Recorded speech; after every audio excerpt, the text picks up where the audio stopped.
la hiperplasia prostática benigna es la patología que más lleva a la consulta externa y también a los quirófanos en la especialidad de urología.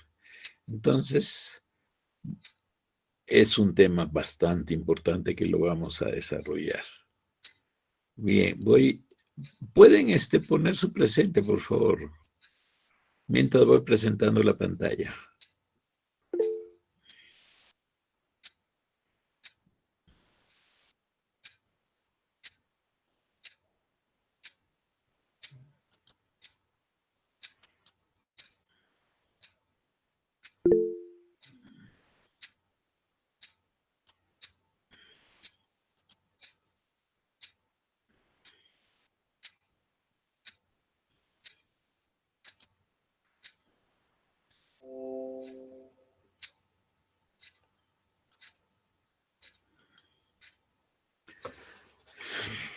Tenemos la pantalla, están viendo la pantalla, ¿no es cierto? Sí, doctor. Bien, entonces vamos a desarrollar el tema, pues. La hiperplasia prostática benigna representa, pues, aproximadamente más de la mitad de todas las consultas urológicas de consulta externa. Y en cuanto a la necesidad que tenga de un tratamiento quirúrgico, también colabora siendo la principal operación que realiza el urólogo. Entonces, es un tema muy importante el que vamos a desarrollar. Cualquier preguntita al final, por favor. Bien, acá estos esquemitas para recordar la ubicación anatómica, la ubicación de la glándula. En el corte sagital vemos aquí que está ubicada debajo del cuello vesical, o sea, de la parte baja de la vejiga. Y en su posición distal va a estar en relación con el piso pélvico, con básicamente la uretra membranosa, ¿ya? Que es el esfínter externo. El esfínter interno, no olviden, está acá en el cuello. Y el esfínter externo está a nivel de la uretra membranosa. Entonces, la situación del pubis es anterior, la zona retropúbica es anterior, y posterior tenemos a la zona del recto. Entonces, esa es la ubicación de la glándula prostática. Acá tenemos con acercamiento, vamos a ver nosotros, esto sería la uretra prostática, 2.5 centímetros, habíamos dicho. Normalmente, acá vendría a estar la uretra membranosa, que es el esfínter externo, y acá está el esfínter interno en el cuello vesical. Este sería el cuello vesical. Miren, la ubicación de la próstata, pues está ahí. En algunas oportunidades el crecimiento de la próstata es bilobular, o sea, crece lateralmente. Y en otras oportunidades crece un lóbulo adenomatoso, crece en situación subcervical. Y son es lo que llamamos lóbulo medio.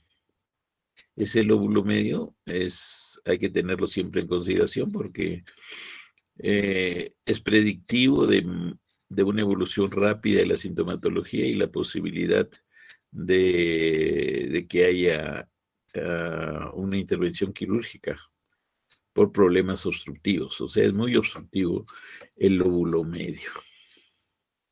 Acá tenemos las zonas, entonces no se olviden. Esto preguntan siempre en los exámenes de NAM, esos preguntan dónde es el punto de partida de la hiperplasia prostática benigna, es la zona de transición y la zona periuretral, las glándulas periuretrales. Entonces, La zona periférica más está relacionada con el inicio del cáncer prostático. Las zonas anteriores no hay glándulas, o sea, no hay cáncer casi. Y la zona central, escasas glándulas, ¿no? Puede haber también neoplasia ahí. Bien, entonces lo que nos interesa a nosotros es el crecimiento adenomatoso hiperplásico de la glándula prostática. Es una tumoración benigna. Ese es el motivo de la disertación de hoy. Bien, la hiperplasia benigna de próstata, también llamada hiperplasia prostática benigna, es el tumor benigno más común de los varones. Tumor benigno. Y su incidencia está relacionada con la edad. O sea, cuanto mayor edad tiene el varón, la probabilidad aumenta de que ya sea evidente o la presencia de la hiperplasia prostática benigna. La incidencia histológica de la hiperplasia prostática benigna en estudios de necropsias es el siguiente: 20% en hombres entre 41 y 50 años de edad, o sea, en varones bastante jóvenes, ¿no? Que, o sea, no es una norma estricta que debe empezar, pero la mayoría de los varones empiezan a tener sintomatología relacionado con la hiperplasia prostática benigna a partir de los 48 años más o menos. Pero el crecimiento, por supuesto, se empezó antes, ¿no? El 50% en hombres entre 51 y 60 años de edad. Y mayor de 90% en hombres mayores de 80 años. O sea, está en relación directa con la edad, ¿no? Es multifactorial y está controlada por causas endocrinas. O sea, hay múltiples factores, ¿no? Factores hormonales, la edad, otros factores también que pueden ser relacionados con tipo de alimentación, la obesidad, etcétera, etcétera. Pero lo principal, la que comanda todo probablemente, es la cuestión hormonal. La castración causa la regresión de la hiperplasia prostática benigna establecida y el mejoramiento de los síntomas urinarios. Esto se ve, pues, se ha visto, ¿no? En varones que por alguna circunstancia, que puede ser accidentes, han perdido ambos testículos, ¿no? Entonces, en ellos hay una regresión de la hiperplasia prostática benigna. Hay una correlación positiva entre las concentraciones de testosterona y estrógenos libres y el volumen de la hiperplasia prostática benigna, lo que demuestra pues la relación estrecha que hay, ¿no? Acá es importante para ver la síntesis de testosterona. Nosotros tenemos que el hipotálamo va a liberar pues la hormona liberadora de la hormona luteinizante, que va a actuar a nivel de la hipófisis, la cual va a estimular la liberación de la hormona luteinizante, que actúa sobre la glándula, el testículo. Y también la hipófisis va a actuar a través de la hormona adrenocorticotrópica en la glándula suprarrenal para la producción de testosterona. El porcentaje es muy a favor en la producción dada por el testículo, en un 90%, y tan solo un 10% relacionada a la liberación que puede hacer la glándula suprarrenal. Entonces, esto hay que tenerlo presente para, sobre todo cuando veamos la parte de cáncer prostático, en la deprivación androgénica. Si queremos que sea total, debe incluir el bloqueo tanto de las glándulas testículo y también de la glándula suprarrenal. La testosterona producida, pues, se va a transformar en dihidrotestosterona, que es, por decir, la hormona más estimulante del crecimiento hiperplásico de la próstata. Función de la dihidrotestosterona en la hiperplasia benigna de próstata o prostática benigna. En la próstata, la testosterona se convierte en el andrógeno más potente, que es la dihidrotestosterona. La conversión de la testosterona en dihidrotestosterona precisa de la enzima 5-alfa reductasa, que se localiza principalmente en las células del tejido del estroma. La dihidrotestosterona es el principal andrógeno de la próstata responsable del crecimiento acelerado y por lo tanto de la progresión de la hiperplasia prostática benigna. Esto lo vamos nosotros a recordar en el momento que hablemos de tratamiento médico con antiandrógenos. ¿Ya? Muy bien. Entonces, en cuanto a la patología, la hiperplasia prostática benigna es un fenómeno hiperplásico, que es consecuencia del aumento del número de células, hiperplasia, ¿no? Al microscopio se ve un crecimiento nodular compuesto por estroma y epitelio. El estroma está constituido por colágeno y músculo liso. La hiperplasia prostática benigna se desarrolla en la zona de transición. Los nódulos de la hiperplasia prostática benigna en la zona de transición crecen y comprimen las zonas exteriores de la próstata, de modo que forman la cápsula quirúrgica. Si nosotros regresamos al esquemita que vimos acá, entonces, ¿qué va a suceder? El crecimiento de la hiperplasia prostática benigna se da en esta zona. Entonces, al crecer va a comprimir las otras zonas, ¿no? La zona central, la zona periférica y la zona anterior. Y eso va a constituir que es la próstata, es la próstata, parte importante de la próstata. Va a constituir lo que se denomina cápsula quirúrgica. O sea, queda como un adelgazamiento de toda esta zona comprimida por el crecimiento hiperplástico del adenoma, hiperplasia benigna de próstata, que se da en la zona de transición. Al comprimir, adelgaza y forma la cápsula quirúrgica que le llamamos nosotros, que es la referencia para que tiene el cirujano para hacer la separación, la liberación del adenoma, la enucleación que se llama, ¿no? Puede ser digital, la enucleación, o también últimamente, en los últimos años, 2, 3 años, se está haciendo enucleación ya con la tecnología mínimamente invasiva que es el láser holmium y thulium, están haciendo, ¿ya? Bien, entonces vamos donde nos habíamos quedado. Ya.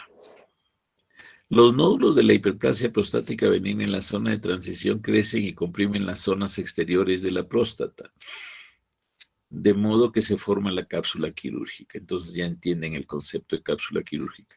¿Esto qué nos quiere decir? Cuando nosotros hacemos a la operación convencional para una hiperplasia prostática benigna, hacemos una adenomectomía. O sea, sacamos el adenoma y dejamos casi toda la próstata que está comprimida, que es la cápsula quirúrgica. Y en esa cápsula quirúrgica se va a desarrollar, pues, se puede desarrollar un cáncer en las glándulas que están ahí, ¿no? La que tiene mayor composición de glándulas es la zona periférica, ¿no? Que es donde crece más el cáncer de próstata, donde se presenta mayormente el cáncer de próstata.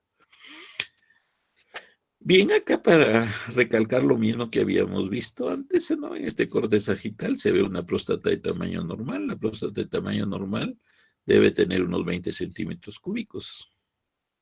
Está atravesada por la uretra prostática y el conducto eyaculador. Entonces, que vienen las vesículas seminales. Entonces, el crecimiento, acá se ve en el esquema, va a producir pues una dificultad al, al flujo normal que debe haber de la orina. Acá hay como un estancamiento de la orina ahí, ¿no? Por el crecimiento adenomatoso de la hiperplasia prostática benigna, punto de partida de la zona de transición. Acá, para resaltar lo mismo, la patología, miren,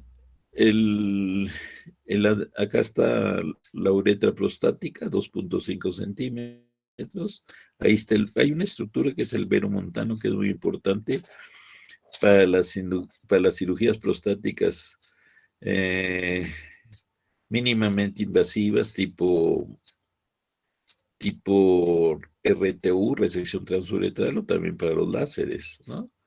Entonces, aquí hay una estructura del vero montano que es importante, que es la zona que nos limita el nivel de resección de la próstata, del adenoma, perdón. Bien, entonces, aquí el crecimiento es a expensas, pues, de crecimiento hiperplásico del adenoma, que va a comprimir y va a formar esto marroncito, lo que nosotros llamamos la cápsula quirúrgica, que tiene estructuras normales de la próstata relacionadas básicamente pues con la zona periférica, la zona anterior y la zona central. Bien, acá ya se ven los cambios, ¿no? El crecimiento adenomatoso va a producir obstrucción del flujo urinario y esto va a provocar un esfuerzo muscular a nivel del detrusor, lo que va a producir la hipertrofia de la fibra muscular y da estas imágenes así que pueden ser endoscópicas, estas imágenes. O sea, normalmente la superficie de la vejiga debe ser de un rosado, color rosado algo pálido, eh, y se pueden ver algunas venitas submucosas, pero la imagen, la sensación que tenemos es que es lisa, es una superficie lisa, sobre todo cuando está a mediana distensión. Y en cambio, cuando hay hipertrofia ya de la musculatura del detrusor, entonces se van a ver estas imágenes así sinuosas en que podría ser como un suelo montañoso, así elevado. Hay elevaciones dadas por la hipertrofia muscular, ¿no? Del detrusor. En cuanto a la fisiopatología, la obstrucción causada por la hiperplasia prostática benigna produce una obstrucción mecánica y una obstrucción dinámica. La obstrucción mecánica se da por la oclusión a nivel del cuello de la luz uretral, o sea, por el crecimiento del adenoma. Es algo morfológico, ya anatómico que se da ahí. O sea, crece el adenoma y va a ocluir a la luz uretral y la zona del cuello también. Ya, eso es algo mecánico. El tamaño de la próstata, la exploración digital rectal tiene escasa correlación con los síntomas. Esto hay que tener presente. En particular, en parte, a que el lóbulo medio no es fácilmente accesible a la palpación. O sea, yo puedo palpar una próstata que la puedo considerar normal en cuanto al tamaño con el examen digital rectal.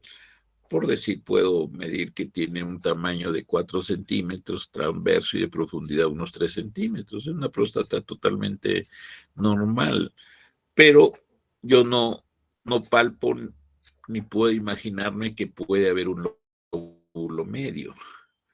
que no está al alcance del examinador en este caso. Entonces, por eso los exámenes de ayuda diagnóstica por imágenes, básicamente la ecografía, nos va a ayudar bastante para descartar esa posibilidad. ¿Por qué? Porque pueden haber pacientes muy sintomáticos que nosotros al examen digital rectal decimos, pues si su próstata es normal, ¿qué está pasando acá? Lo que puede estar pasando es que es portador de un lóbulo medio, o sea, una próstata que tiene un lóbulo subcervical que es extremadamente obstructivo. El otro componente va a ser el componente dinámico. El primero habíamos visto que era algo mecánico, anatómico, morfológico, ¿no? El componente dinámico y la obstrucción prostática explica la naturaleza variable de los síntomas experimentados por los pacientes. El estroma prostático compuesto por músculo liso y colágeno está inervado por los nervios adrenérgicos. El nivel de estimulación autonómica establece un tono para la uretra prostática. El uso de tratamiento alfa bloqueador disminuye ese tono, dando por resultado una disminución de la resistencia de la salida de la orina, ¿no?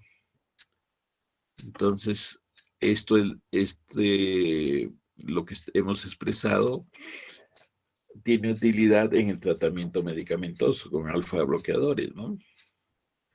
Van a bloquear este componente dinámico. Molestias por síntomas de llenado irritativos miccionales de la hiperplasia prostática benigna son consecuencia de la respuesta secundaria de la vejiga al aumento de la resistencia de salida. Ya, o sea, si hay una obstrucción, pues va a haber va a manifestarse con este tipo de sintomatología, ¿no? De llenado irritativo.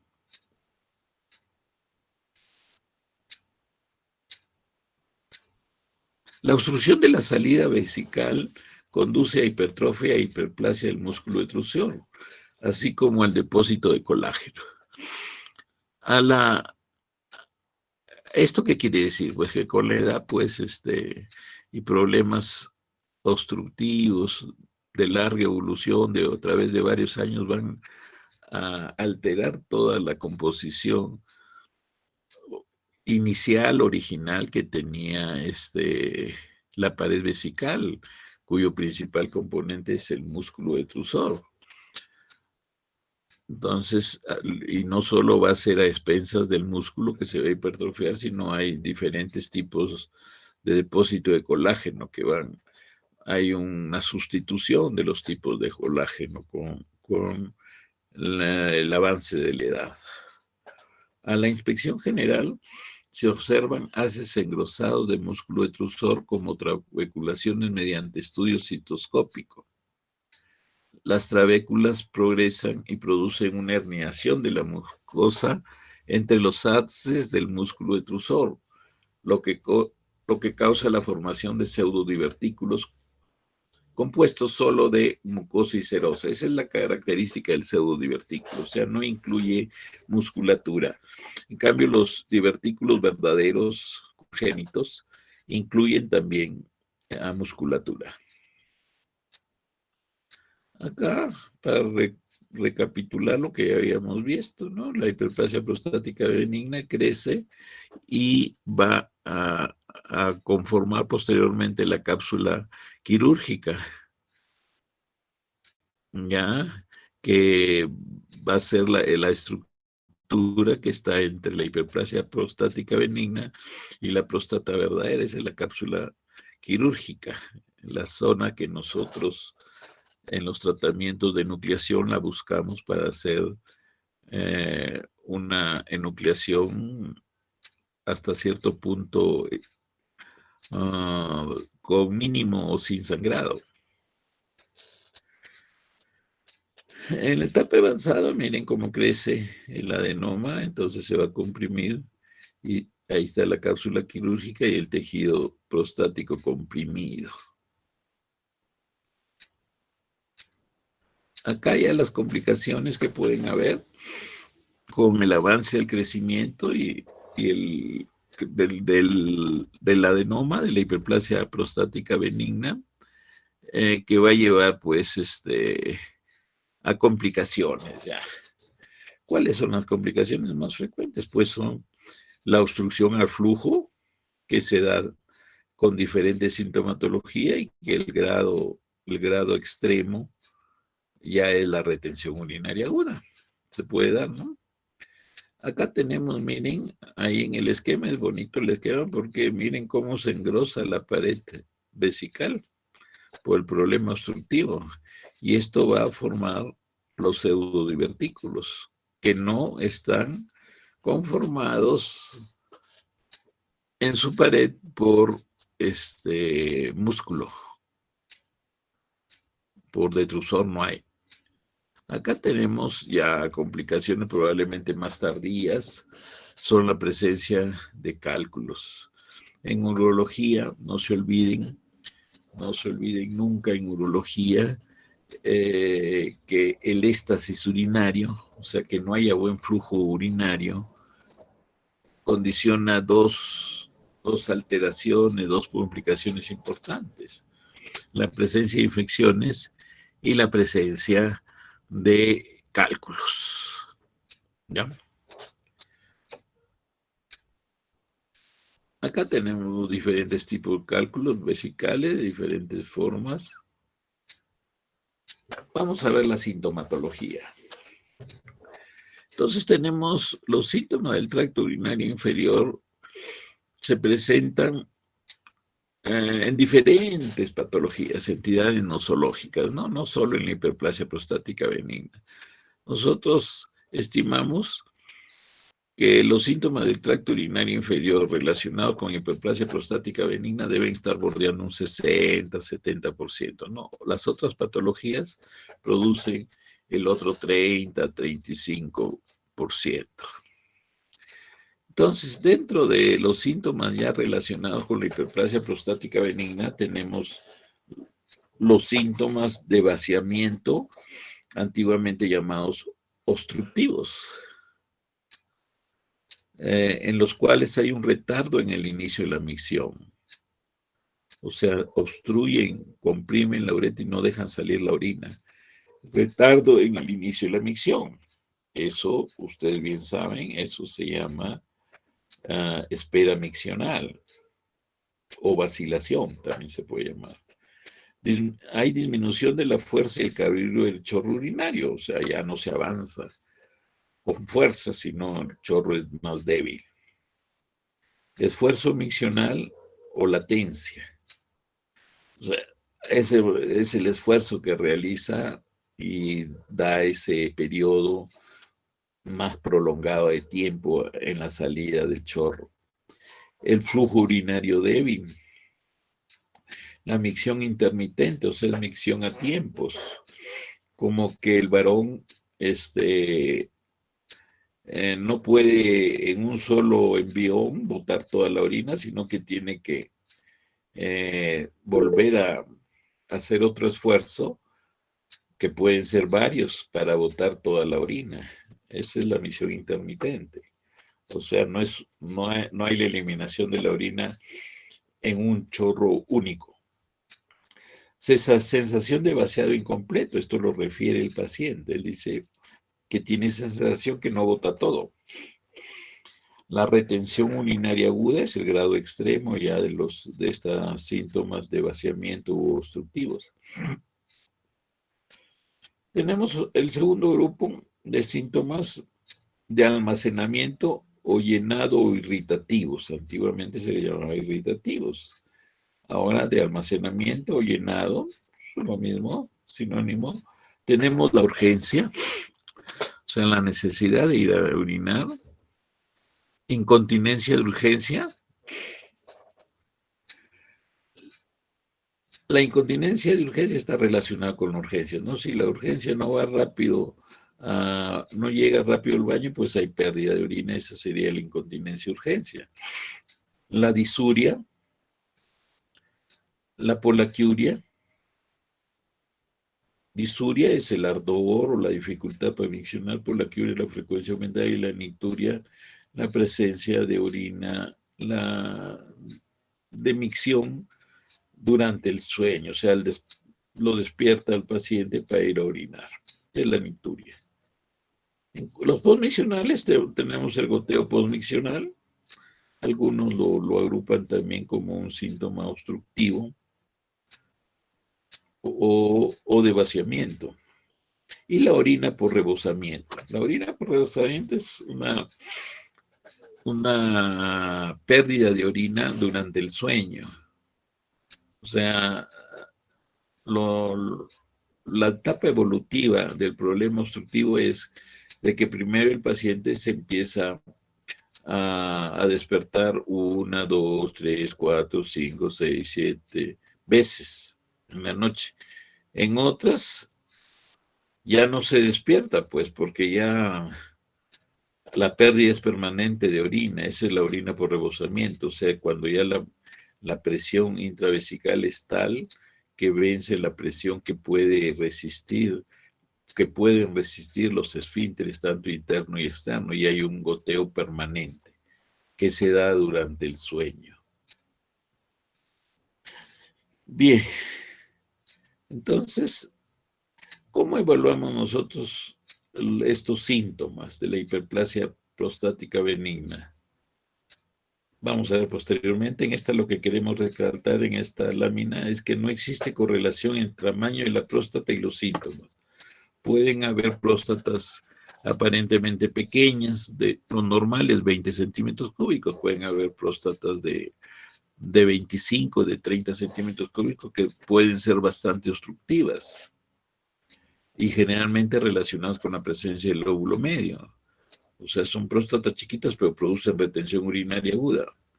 O también pueden haber próstatas de 80, 90 centímetros cúbicos, en las cuales no producen mayor dificultad en la salida de orina. Y el residuo postmiccional es cero o muy bajo. El residuo postmiccional normal es cero centímetros cúbicos. Pero nosotros tenemos, por decir, ya que dar tratamiento cuando el residuo postmiccional es mayor del 20%. Y debemos tratar de reajustarlo a los niveles más bajos que podamos, por la complicación que ustedes ya saben, ¿no? La infección y litiasis. No existe correlación entre los hallazgos de la cistoscopía y los síntomas. Ya nosotros podemos encontrar en algunas oportunidades síntomas que nos sugieren a la visualización endoscópica de que el problema obstructivo es muy terminal, muy avanzado, pero sintomatológicamente no lo presenta así. Lo que puede estar relacionado que los hallazgos cistoscópicos anteceden ya a los hallazgos, a la presencia sintomática de las alteraciones que produce la obstrucción.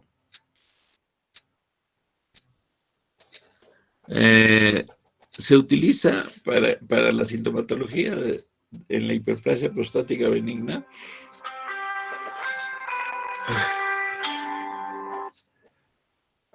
se utiliza el cuestionario del AUA, de score de síntomas, para valorar los pacientes con hiperplasia prostática benigna. El puntaje obtenido, vamos a ver luego el score. El puntaje obtenido luego de contestar 7 preguntas va de 0 a 35. O sea, cada pregunta tiene un puntaje de entre 0 y 5.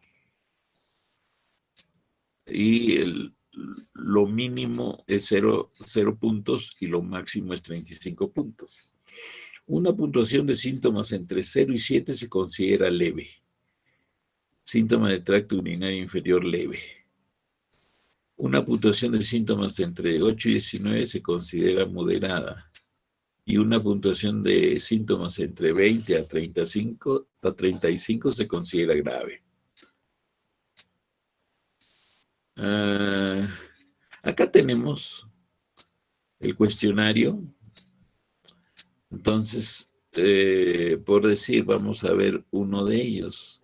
Veremos el más cortito durante el pasado mes, ¿cuántas veces ha tenido el chorro de orina flojo o bajo o delgado?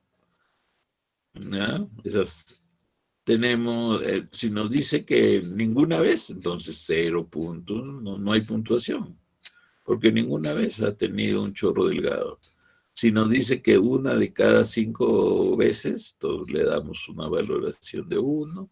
Y si nos dice que es casi siempre, todas las veces sale delgado, entonces le ponemos el puntaje 5. Así se hacen las 7 preguntas y se hace la sumatoria. Nuevamente recalcando, si es de 0 a 7, los síntomas serían considerados leves. Si es de 8 a 19, moderados, y mayor de 20, graves. En cuanto a los leves, generalmente son bastante tolerables, poco molestos, flujo de orina razonable y volumen residual bajo. En los moderados, más bien la sintomatología va a ser ya causa molestia, hay reducción de volumen residual, pero sin complicaciones todavía.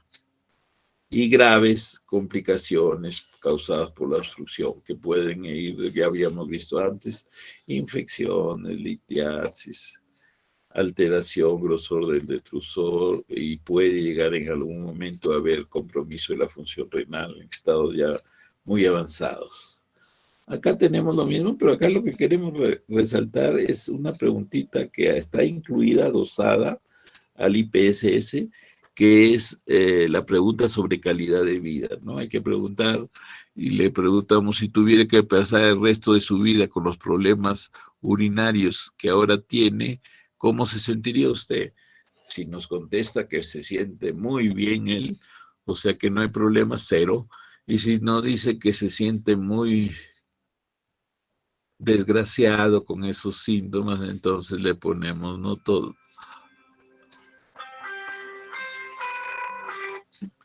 O incluso si nos dice terriblemente mal, entonces ya le ponemos la máxima puntuación, ¿no? Entonces, este es aparte, ¿no? Es un agregado al IPSS, ¿no? El índice de calidad, que es importante también porque esto nos va a decidir a veces toma de decisiones. Bien, en cuanto a la signología, nosotros el examen digital rectal hay que evaluar el tamaño, usted ya sabe más o menos cómo es el tamaño, hay que tener conocimiento de cuánto generalmente es 1 centímetro el ancho de nuestro dedo examinador, que es el dedo índice de la mano dominante. La consistencia debe ser blanda, como si fuera la nariz normalmente, ¿no? O la zona tenar cuando se hace una flexión forzada del pulgar sobre la base del meñique. Esa consistencia es la del adenoma. Y debe ser móvil, o sea, no debe ser fijo. Esas son las características básicas, ¿no? El examen neurológico se debe hacer siempre. ¿Por qué? Porque puede haber síntomas que se imbrincan ahí y que parecería pueden corresponder a un problema de hiperplasia prostática benigna y más bien están relacionados con una alteración neuropática, neurológica. La hiperplasia prostática benigna cursa con crecimiento liso, firme y elástico de la próstata. La induración debe hacer presumir la presencia de cáncer. Acá está cómo se puede hacer el examen digital, ¿no? Se puede hacer esta posición, la que personalmente utilizamos, ¿no? Una flexión del torso sobre la mesa de examen y una separación de las piernas, tratando idealmente que los dedos, el dedo gordo del pie se miren entre ellos, no que se separen. Entonces hay que hacer una relajación del esfínter antes de hacer la introducción, la examinación y el examen. para evitar reflejos vagales que podrían darse, ¿no? Acá se ve, bueno, el acceso que se tiene con el examen digital rectal. Acá tenemos un signo, no es tan bonita la foto, pero se ve de que hay una retención urinaria acá. Ya, no sabemos si es varón o mujer, pero hay un globo vesical. Lo que queremos que graben es que la retención forma lo que llamamos nosotros los urolosos el globo vesical. En el laboratorio hay necesario, obligatorio para hacer un examen general de orina para ver si hay infección, hematuria, sí o no, creatinina sérica para ver si hay alteración de la función renal y el PSA total sérico se lo hacemos más no para confirmar que se trata de una hiperplasia prostática benigna, sino más bien para estar seguros que no estamos enfrente de un problema canceroso de próstata, ¿no? Que va a tener otro manejo diferente, porque son patologías totalmente diferentes.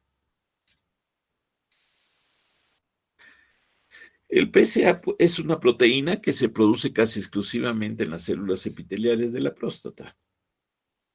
La elevación de la concentración de PSA indica que hay una modificación de la próstata que está producida típicamente por el tamaño, aumenta a veces, pero no, el aumento no es mucho, ¿eh? Menos de 10 generalmente, nanogramos por mililitro.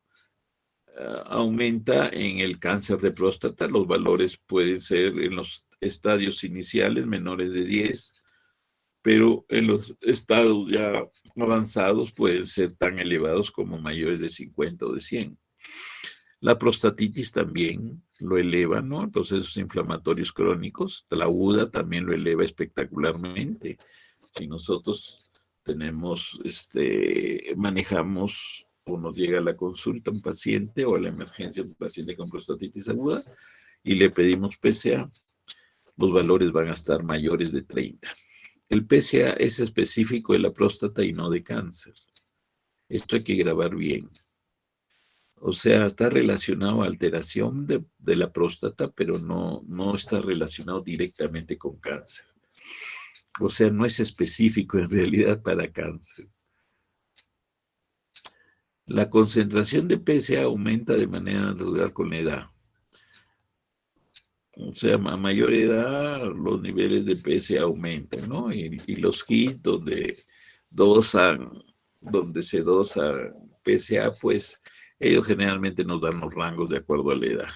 La concentración de PSA disminuye con los inhibidores de la 5-alfa reductasa. Eso hay que tener presente porque al momento de la evaluación, de repente el paciente está tomando este tipo de medicación. Acá tenemos algo para resaltar del PSA. Mayor de 10 nanogramos por mililitro, sugiere que debemos realizar una biopsia guiada por ecografía. Un PSA entre 4 y 10, hay que hacer el PSA libre. El porcentaje PSA, si es menor de 20, la probabilidad es mayor de que pueda ser algo neocanceroso. El aumento de PSA es de 0,75 nanogramos por mililitro al año. Entonces, valores mayores a los mencionados, entonces ameritaría poder programar una biopsia. Los inhibidores de la 5-alfa reductasa, por decir,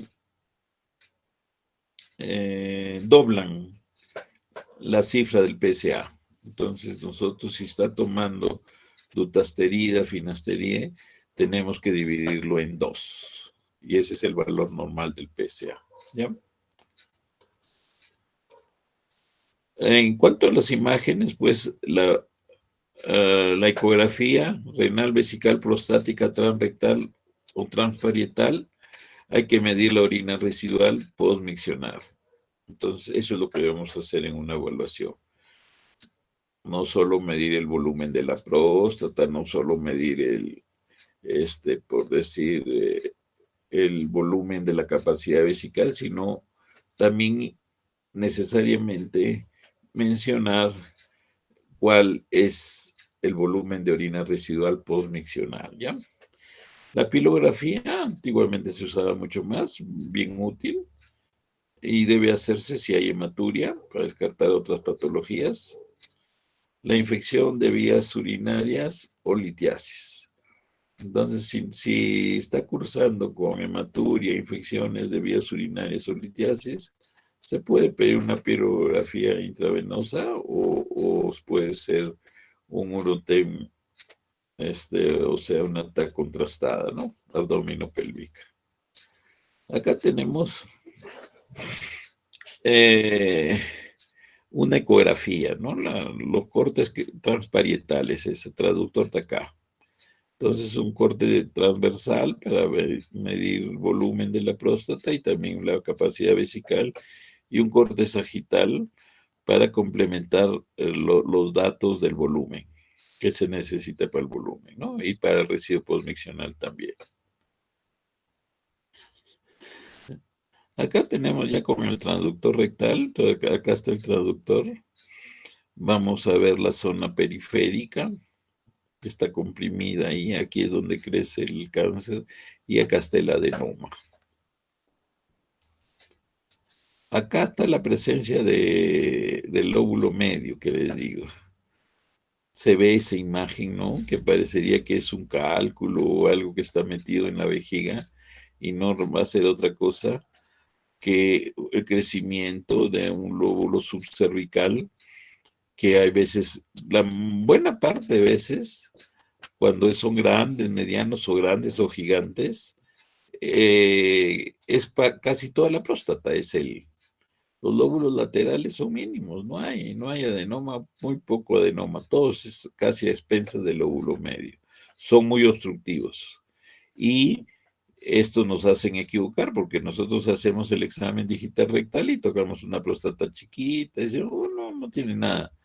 Pero ya hacemos el estudio por imágenes y vamos a ver que hay la presencia de este lóbulo medio. Aquí hay una ecografía transparietal, un corte transversal que se ve la hipertrofia o hiperplasia prostática benigna acá, y se ven restos prostáticos, ¿no?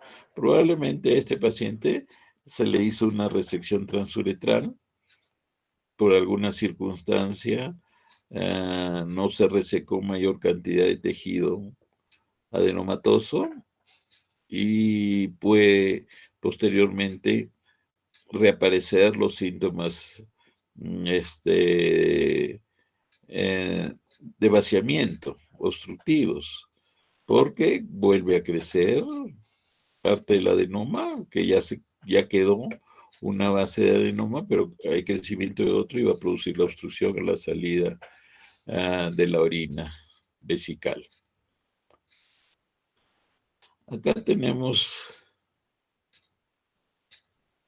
más bien la celda, esta vendría a ser lo que llamamos la celda prostática, y siempre queda tejido que no es restos prostáticos, sino es el tejido de la próstata comprimida.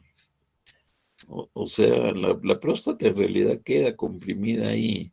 Lo que se hace es se desobstruye, se saca el adenoma. Esta es una bonita imagen.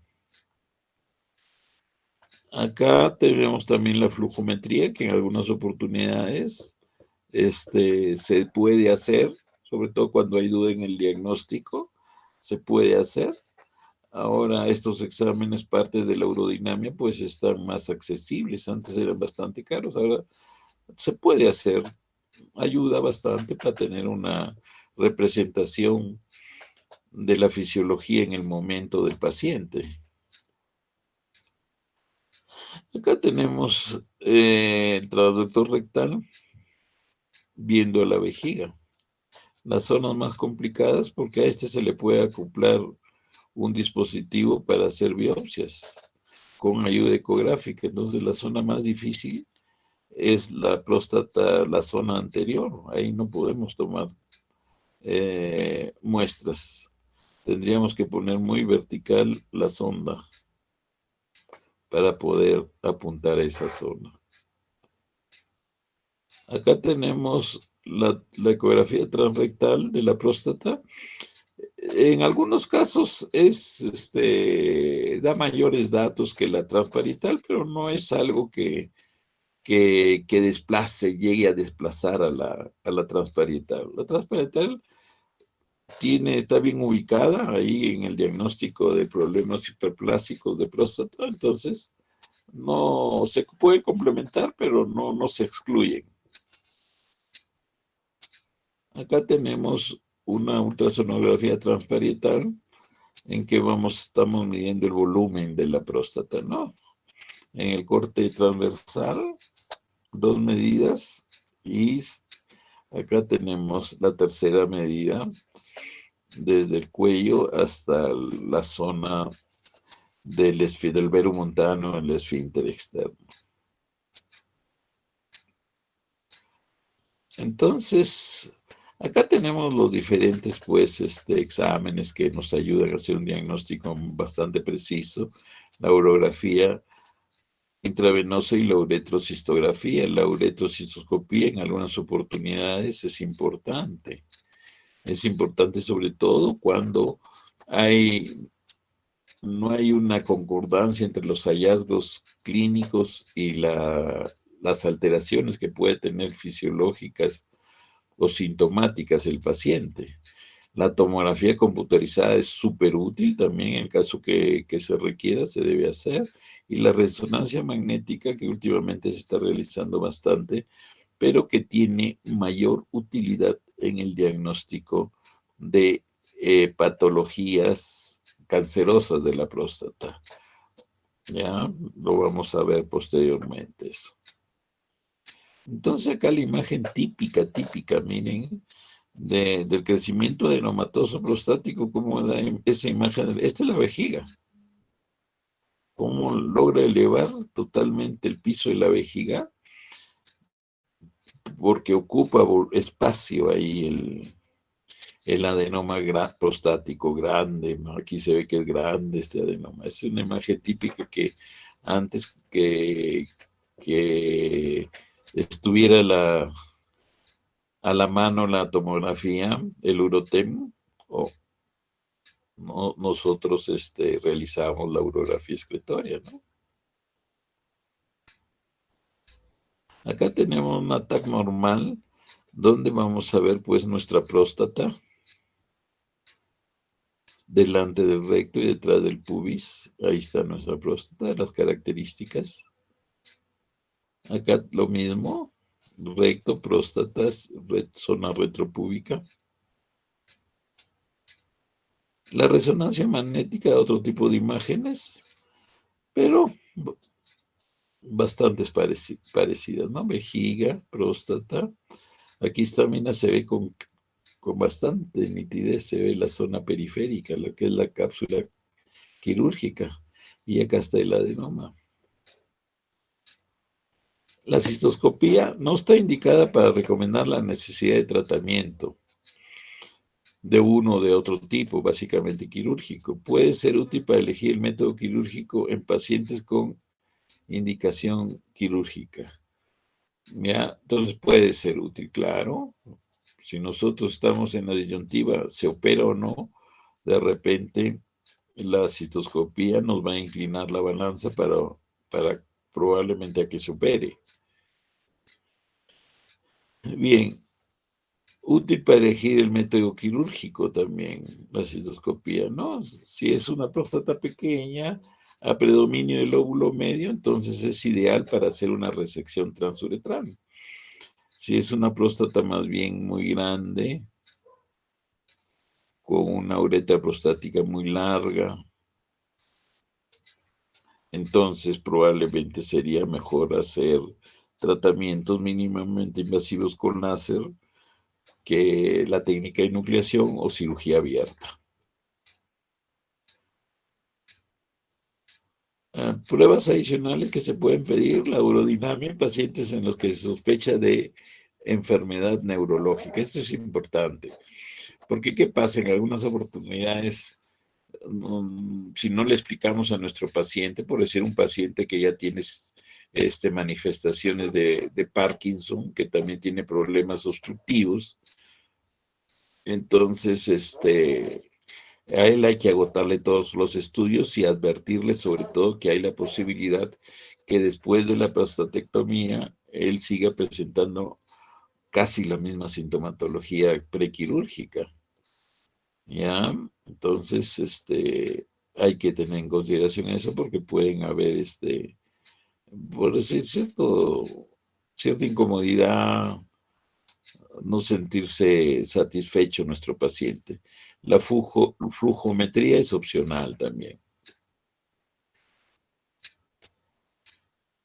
La flujometría es una prueba sencilla y no invasora que mide la facilidad o dificultad de la micción.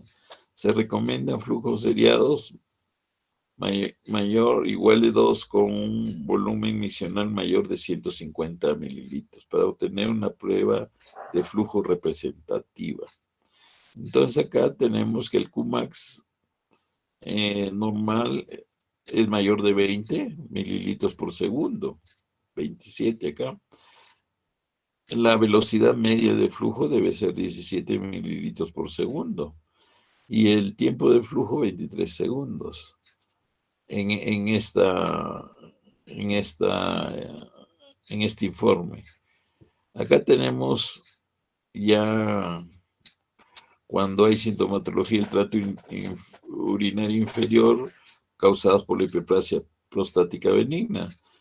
Tenemos, por ejemplo, ya el Qmax ya bajó, está en 12 mililitros por segundo, menor de lo que mucho menor de lo que debe ser normal. La velocidad media de flujo es 8 mililitros por segundo, muy baja.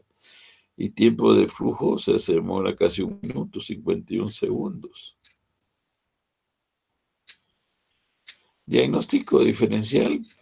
Tenemos pues todas las patologías que producen también obstrucción de la salida vesical. Tenemos las estrecheces uretrales, la contracción del cuello vesical, que se da básicamente en los pacientes que han sido sometidos a prostatectomía por hiperplasia prostática benigna. Cuando hay cálculos vesicales, cáncer de próstata, infección de vía urinaria y las vejigas neurogénicas. El tratamiento. En pacientes que tienen síntomas leves, puntuación de síntomas de 0 a 7, se aconseja únicamente una conducta expectante. O sea, nosotros les indicamos, pues, por decir, perdón, que dejen de consumir bebidas alcohólicas, cosas picantes, irritantes, café. Las indicaciones absolutas de cirugía son retención urinaria refractaria. Si persiste, a remover la sonda. ¿Qué quiere decir refractaria? Si un paciente, después de haber tenido una retención, nosotros le damos tratamiento por 1 semana con alfa bloqueadores, tansulosina, y también le damos antibióticos con la esperanza de que este paciente vuelva a miccionar en forma espontánea y después ya reprogramarlo en el transcurso de los próximos meses. Entonces hay veces que uno da ese tratamiento, le retira por la sonda a los 7 días y va a suceder igualmente que hace una retención urinaria. Bueno, entonces ahí ya no hay nada que hacer, operar. La infección de la vía urinaria recurrente por hiperplasia, o sea, si está haciendo infecciones repetitivas hay que operar. La macrohematuria recurrente por hiperplasia prostática benigna, o sea, porque hay veces hacen sangrados que no siempre son muy alarmantes, muy severos, pero preocupa bastante al paciente y también al urólogo, por supuesto. Si hay presencia de cálculos vesicales por hiperplasia prostática benigna, si ya se da insuficiencia renal por el problema obstructivo, cuando hay presencia de grandes divertículos de la vejiga, pseudodivertículos, ¿no? Tratamiento con fitoterapia. Su uso es controversial, pues se desconoce el mecanismo de acción. El más utilizado es la Serenoa repens, a dosis de 320 miligramos por día. Han tratado de hacer estudios serios, pero en realidad ah, la respuesta terapéutica es bastante semejante siempre al placebo, ¿no? Entonces, cuando querramos usar un placebo, podríamos nosotros indicar al Serenoa repens en estadios muy iniciales del problema de la sintomatología prostática. Acá tenemos ya el tratamiento que se utiliza mayormente. Tenemos los alfa bloqueadores, que son los antagonistas alfa-1 adrenérgicos, los inhibidores de la 5-alfa reductasa, la terapia combinada, que básicamente el estudio COMBAT, que se hizo a través de 8 o 10 años, y hay otro estudio también, eh, usaron a la tansulosina con el finasteride o la dutasterida. Esa terapia combinada se utiliza, ¿no? También se puede utilizar, hay otras terapias combinadas también con, con los inhibidores de las 5-fosfodiesterasa, ¿no? Es una última que ha salido y también se puede usar con el mirabregón. O sea que son bloqueadores 3 adrenérgicos. Los anticolinérgicos también se pueden usar con la tansulosina en forma combinada. Estas combinaciones, la única que existe actualmente todavía es la terapia combinada entre tansulosina y dutasterida, básicamente. Esta es la que tenemos. Pero en otros países ya están apareciendo, pues, tansulosina, por decir, con tolterodina, o otros anticolinérgicos, ¿no? Bien, el objetivo del tratamiento médico es prevenir la progresión de la hiperplasia prostática benigna, ¿no? Ese debe ser uno de los objetivos. El impacto en el proceso de enfermedad al reducir el volumen prostático. Eso es lo que se quisiera siempre, ¿no? Mejorar y mantener el flujo a largo plazo. Mejorar los síntomas de tracto urinario inferior y reducir molestias a largo plazo. Reducir las complicaciones graves. Tenemos los alfa bloqueadores antagonistas alfa-1 a adrenérgicos. La tansulosina, la alfusocina, terazocina. La terazocina fue el primero que se utilizó.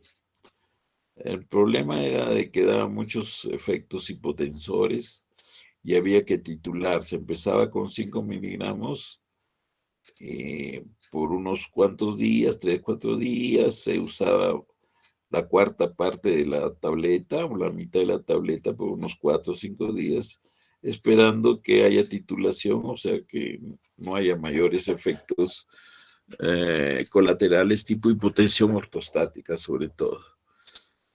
La doxazosina, la silodosina, que es la última que está en el mercado, hasta que se demuestren diferencias en la eficacia, la elección dependerá de la seguridad y conveniencia.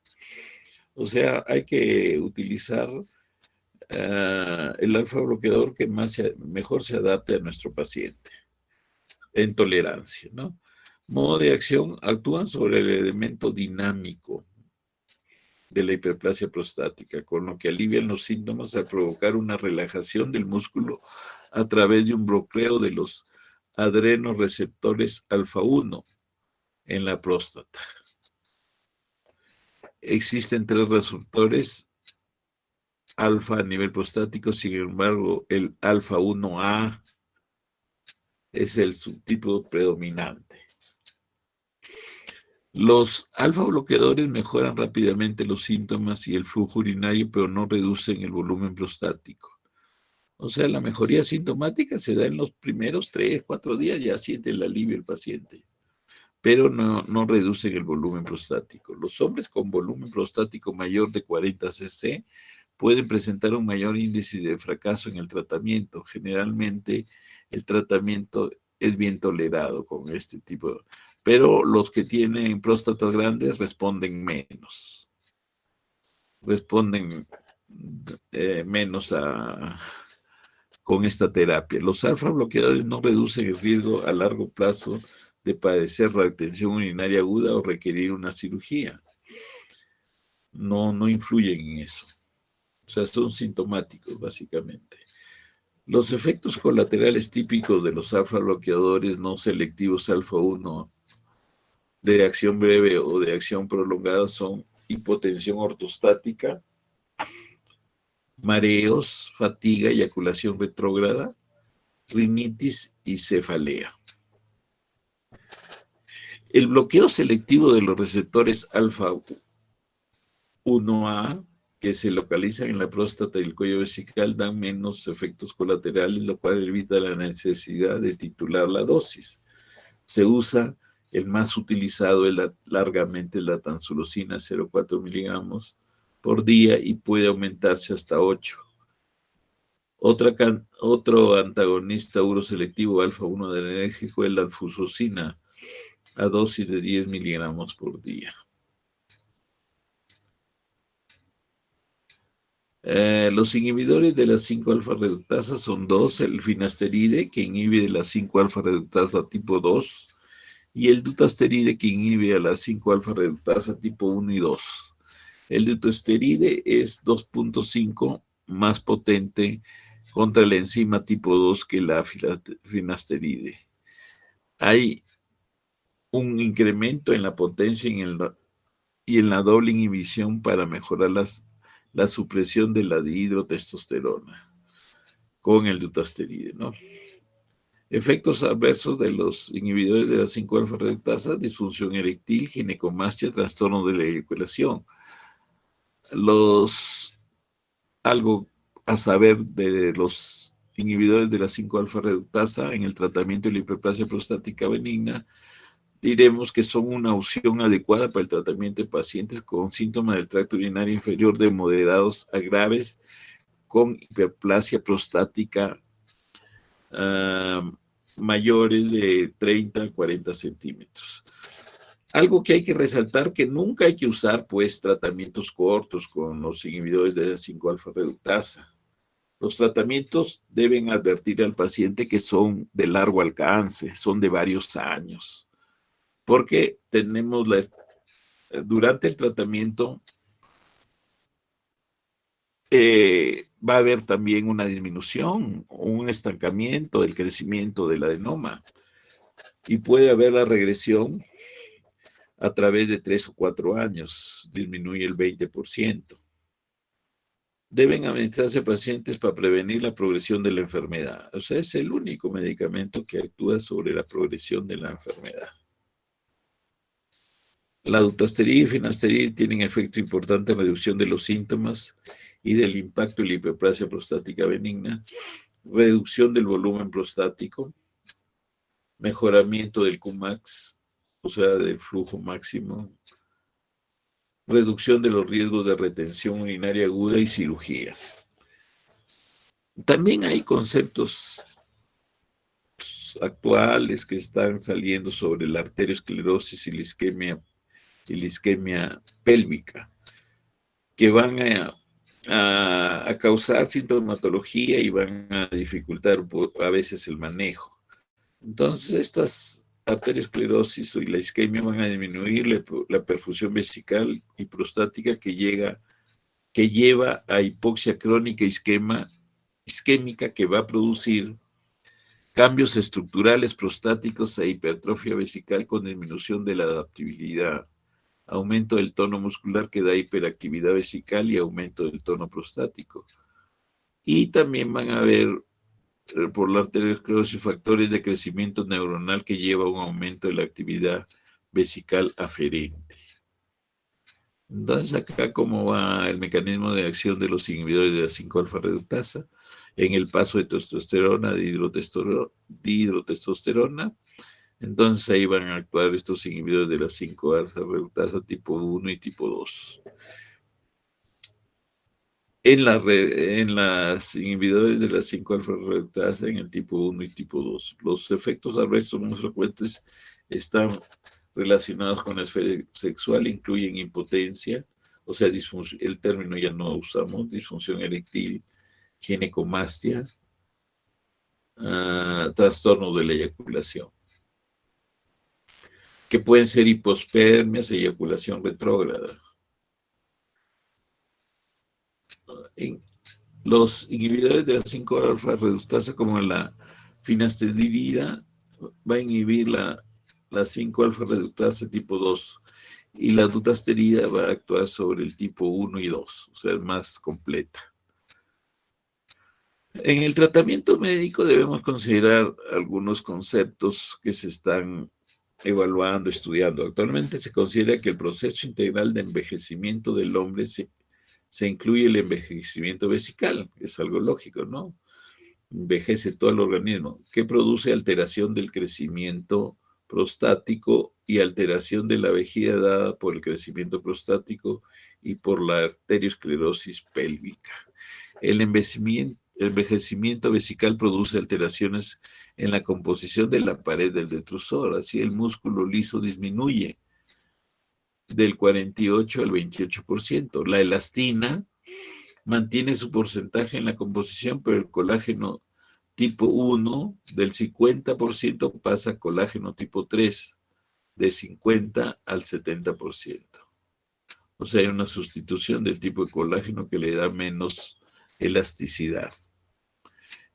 El cambio en el entendimiento de la fisiopatología abre espacio para nuevas opciones terapéuticas e implica ir más allá del crecimiento prostático, o sea que no todo es obstructivo, ir más allá del tracto urinario inferior y pensar que la disfunción eréctil y el crecimiento prostático son fenómenos simultáneos en dichos pacientes.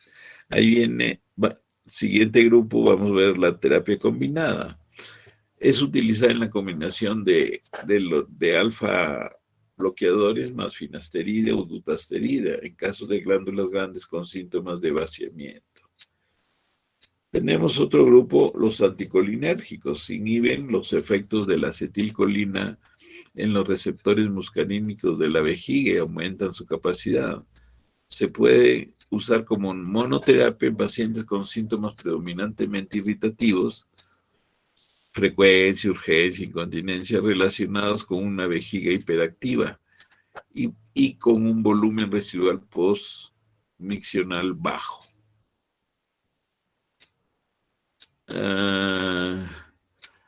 Puede haber hiperplasia benigna de próstata más vejiga hiperactiva. Y hay veces esos pacientes cuando son sometidos a tratamiento quirúrgico no tienen una evolución, una mejoría espectacular por la presencia de la vejiga hiperactiva. Antes se creía que la vejiga hiperactiva era más o menos, estaba presente en la mayoría de casos en mujeres, pero ahora se ha visto que casi un porcentaje bien parecido al de las mujeres lo presentan también los varones. Entonces, por eso es válido su inclusión en el tratamiento también cuando hay problemas, sintomatología del tracto urinario inferior, ¿no? ¿Cuáles son estos anticolinérgicos? Son la solifenacina. La presentación es de 5 miligramos que se toma cada 24 horas. La tolterodina, su presentación es de 4 miligramos, 4 miligramos por día. La oxibutinina, que es el más antiguo, el clásico, hay presentaciones de 100 miligramos cada 24 horas. Los efectos de estreñimiento, sequedad de boca son mucho más manifiestos en la oxibutinina. Los efectos adversos son retención urinaria aguda, puede producir sequedad de boca, somnolencia, visión borrosa, dispesia, estreñimiento. Se debe tener precaución en hombres con obstrucción grave o síntomas de vaciado porque pueden empeorar. Contraindicados en pacientes con retención gástrica y glaucoma de ángulo cerrado. Otros medicamentos agonistas de los receptores adrenérgicos beta 3 tenemos que se usan para el tratamiento de la vejiga hiperactiva, el Mirabegrón, 50 miligramos por 24 horas. Es espectacular en vejiga hiperactiva.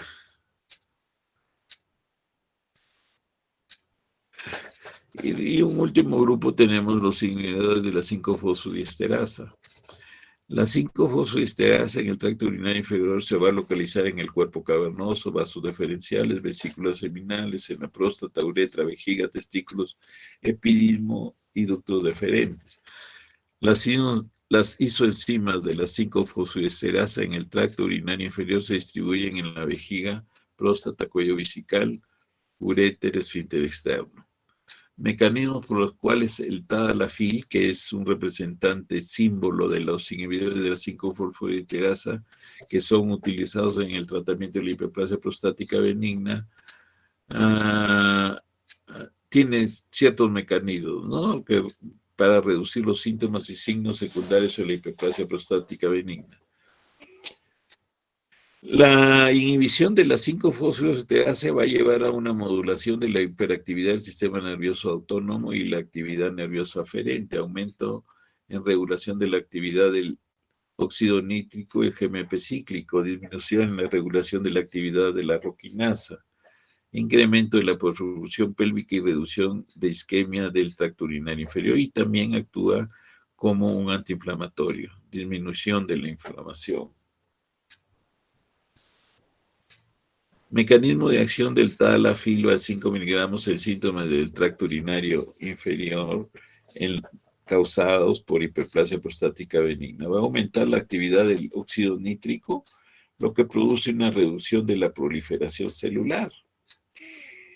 Disminuye la actividad autonómica, lo que produce una disminución de la hiperactividad vesical, disminución de la actividad de la roquinasa, que produce mejora en la reacción del músculo liso, va a mejorar la circulación pélvica, que produce mejora en la isquemia, y va a inhibir la acción leucocitaria, que produce disminución de la inflamación.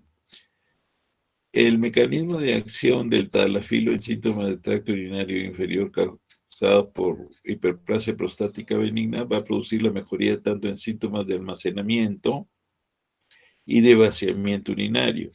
Después de 1 a 2 semanas con tadalafil 5 miligramos por inhibición de la 5-fosfodiesterasa, que lleva a una relajación de las células del músculo liso en el cuello y la vejiga, próstata y uretra. Entonces, el tadalafil mejora los síntomas del tracto urinario inferior por varios mecanismos: reducción de la proliferación celular, disminución de la actividad nerviosa, principalmente adrenérgica, aumento de la relajación del músculo liso, mejora la perfusión tisular. Entonces, como conclusión, la eficacia del tadalafil 5 miligramos por día se mantuvo a largo plazo al mantener la reducción de los síntomas del tracto urinario inferior medidos en la calificación total del IPSS.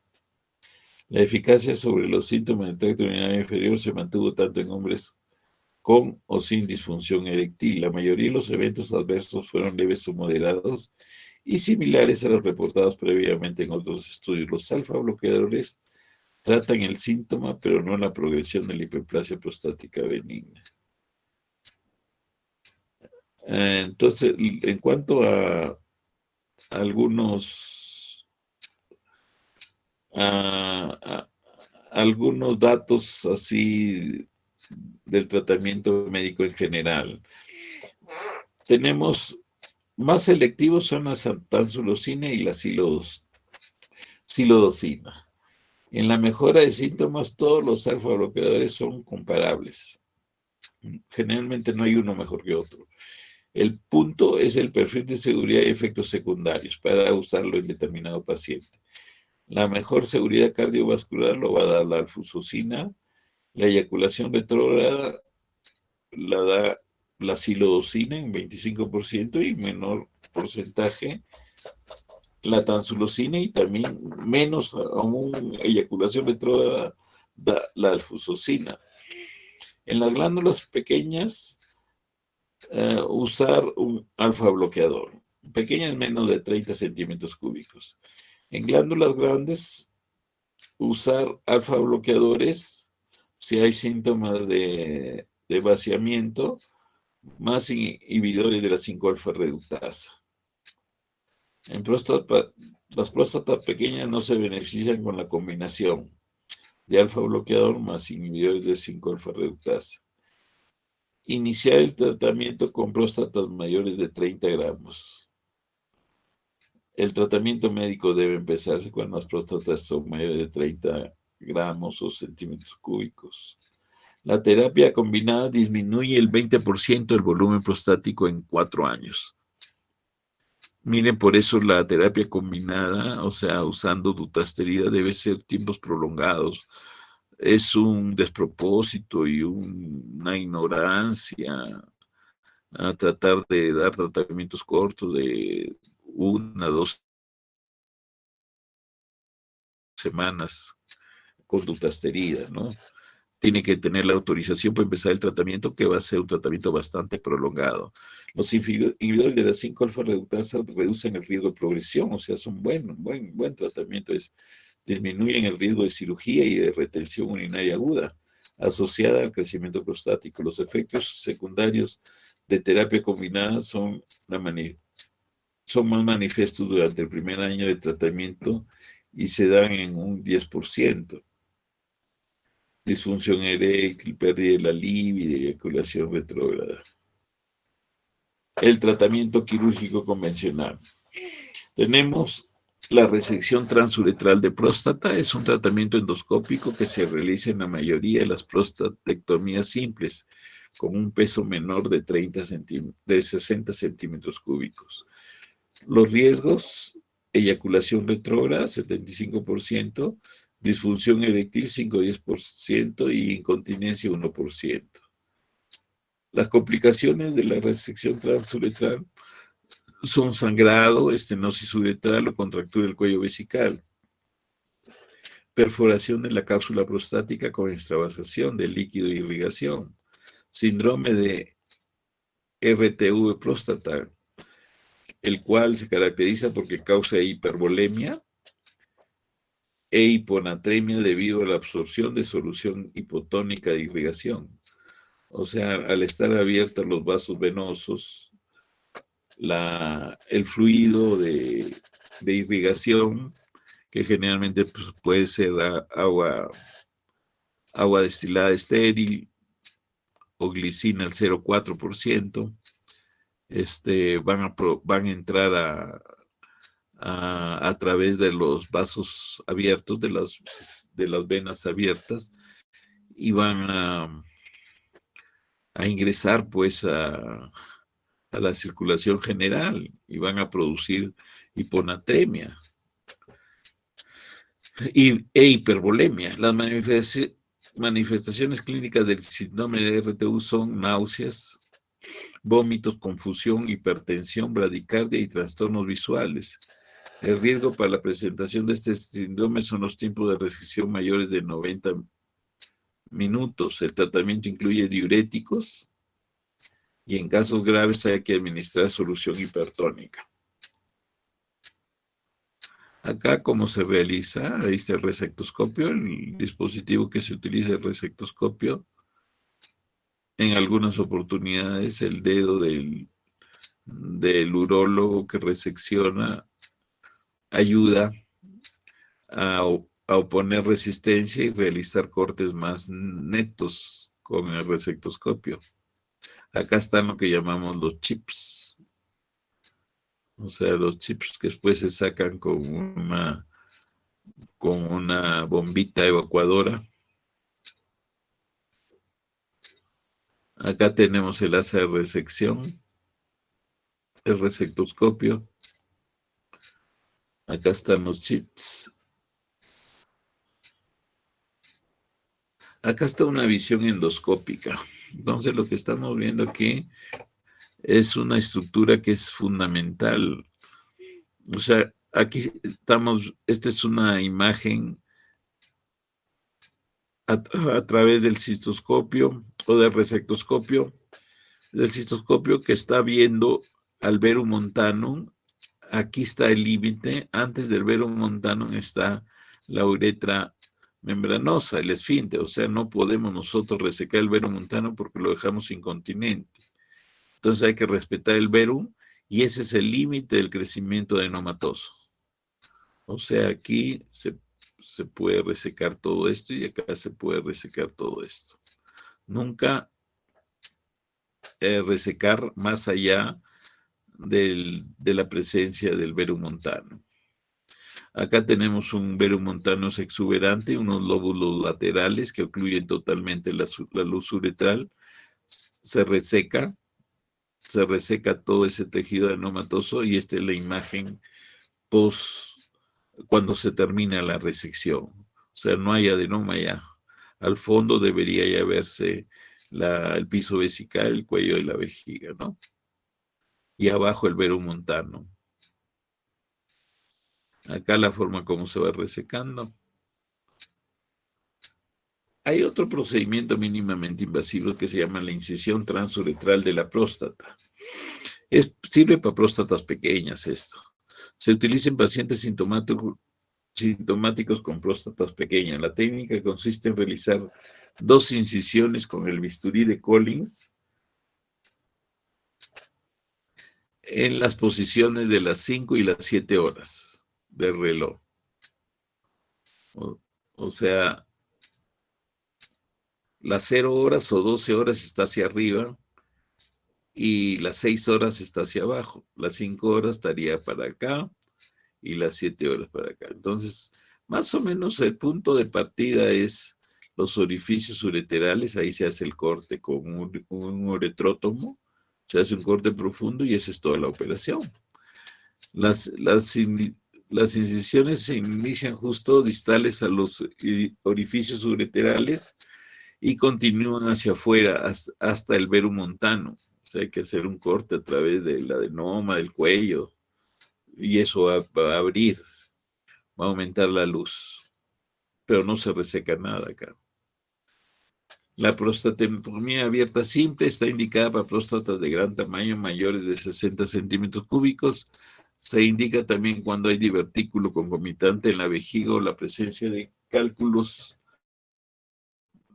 vesical o cuando la posición de litotomía no sea posible, o sea que el paciente no puede por problemas de cadera, etcétera, etcétera. La prostatectomía abierta puede ser por vía suprapúbica o transvesical o por vía retropúbica. Acá la prostatectomía hay que nuclear, hay que buscar la cápsula quirúrgica y hacer la enucleación. Igualito se hace con las técnicas nuevas de láser, ¿no? Las técnicas de nucleación me refiero. Tratamiento de la hiperplasia, aquí mira cómo se obtienen. Aquí están los 2 lóbulos laterales y aquí hay un lóbulo medio, miren, grandazo. Este es bien obstructivo. Acá 2 lóbulos laterales nomás, 2 lóbulos laterales. La histología pues es importante, el estudio obtenido en la pieza, llevarlo a un estudio anatomopatológico. Hay otros tratamientos mínimamente invasivos con láser, hay diferentes técnicas, la energía utilizada es variable. Se usa el holmium jack, el láser verde y otros, ¿no? El tulio. El diodo también. Las ventajas de la cirugía con láser son pérdida mínima de sangre. Son raros los casos de síndrome de RTU prostática, posibilidad de tratar pacientes que usan anticoagulantes, procedimiento ambulatorio. Las desventajas del tratamiento con láser son falta de disponibilidad de tejido para estudio patológico. Esto ya ha sido superado con la última técnica que está usando de enucleación, en que se enuclean los lóbulos laterales, el lóbulo medio y se proyectan hacia la vejiga. Y ahí con un aparato que se llama morcelador, se hace una incisión suprapúbica entre el aparato y lo disuelve esto como si fuera un paté para estudio anatomopatológico. Mayores molestias irritativas da al inicio, después ya se compensa. El alto costo de las fibras y los generadores de láser. Acá tenemos una prostatectomía de contacto con láser. Esa es técnica antigua, la que se sigue haciendo, ¿no? Con el láser verde y con láser, todos los láser queman el tejido y lo pulverizan y después lo elimina el paciente con la orina, ¿no? Hay otro procedimiento que es la electrovaporización transuretral de la próstata. Este usa igualmente un resectoscopio estándar, pero reemplaza el asa convencional con la variante que se usa un rodillo acanalado. La profundidad de la vaporización es de alrededor 1/3 del asa estándar, lo que hace que el procedimiento es más lento, pero no sangra, que la RTU es más lento que la resección transuretral, pero no sangra nada. Aquí tenemos el dispositivo ese que se le adapta para la vaporización, para la electrovaporización. Acá se ve también, son como rodillos. Acá haciendo el procedimiento. O sea, sí quema, no reseca. Tiene que cambiar de asa para resecar. La hipertermia por microondas se realiza con un catéter transuretral que debe usarse dispositivos que enfríen la mucosa uretral para disminuir el riesgo de lesión. Hay otros tratamientos también que son mecánicos que aumentan el calibre de la uretra, ¿no? Son como dispositivos para aumentar el calibre de la uretra, ¿no? Pero son de uso temporal y en pacientes de muy alto riesgo que no pueden ser sometidos a otro tipo de cirugía. Bien, entonces esa era la ponencia del día de hoy. No sé si hubiera una pregunta.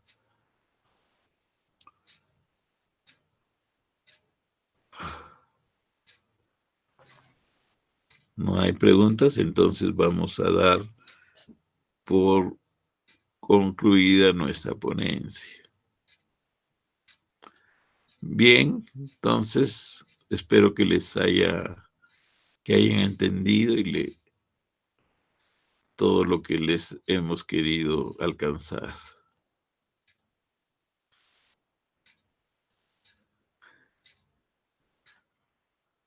Gracias, doctor. Buenas tardes. Hasta luego. Gracias, doctor. Nos vemos. Gracias, doctor. Buenas tardes. Hasta luego. Buenas tardes.